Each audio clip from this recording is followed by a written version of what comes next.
আসসালামু আলাইকুম।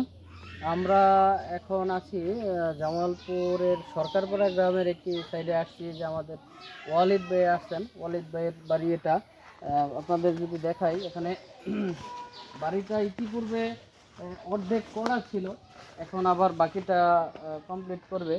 তো এখানে যে বেসের মাটি কাটা হয়েছে, আমরা যেটা দেখলাম যেখানে বেসের মধ্যে পানি উঠেছে, এবং আমরা রড দিয়ে পরীক্ষা করে দেখছি যে অন্তত 1.5 ফিট নিচে এটা লুজ আছে। এই জন্য আমরা পরামর্শ দিয়েছি যে লুজ মাটিগুলো তুলে তারপরে বালুই এবং খোয়ার সমন্বয়ে ম্যাকাডাম করার জন্য। ম্যাকাডামটা করলে হচ্ছে এই প্লেসটা, আমি বেসটা যেখানে স্থাপন করব, এই জায়গাটা আরও টাইট হবে এবং তার বেয়ারিং ক্যাপাসিটি বৃদ্ধি পাবে। এজন্য এরকমের যদি আপনাদের লুজ মাটি থাকে, তাহলে ম্যাকাডাম করে সেই জায়গাটা অবশ্যই একটু ব্যারিং ক্যাপাসিটি বাড়িয়ে তারপরে কাজ করার চেষ্টা করবেন। তারপরে হচ্ছে সবচেয়ে বড় কথা হচ্ছে যে সয়েল টেস্ট। হ্যাঁ, আমরা আমাদের অনেক মালিক পক্ষই আসলে বোঝে না সয়েল টেস্টের গুরুত্বটা কত।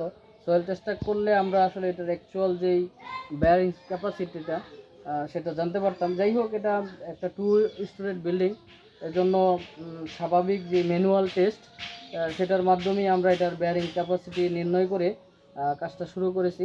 তবে আপনাদের প্রতি পরামর্শ থাকবে, যে কোনো ধরনের রেসিডেন্সিয়াল বিল্ডিং বা অন্য যে কোনো স্থাপনার আপনারা কাজ শুরু করার আগে অবশ্যই ভালো মানের একটা সয়েল টেস্ট, যেটা ফিল্ড টেস্ট এবং ল্যাব টেস্টের সমন্বয়ে একটা রিপোর্ট হয়, সেটার মাধ্যমে তারপরে একটি স্ট্রাকচারাল ড্রয়িং করার জন্য, তাহলে আপনারা একটি সুন্দর মজবুত স্থায়িত্ব একটি নির্মাণ হবে বলে আমরা আশা করি। ধন্যবাদ।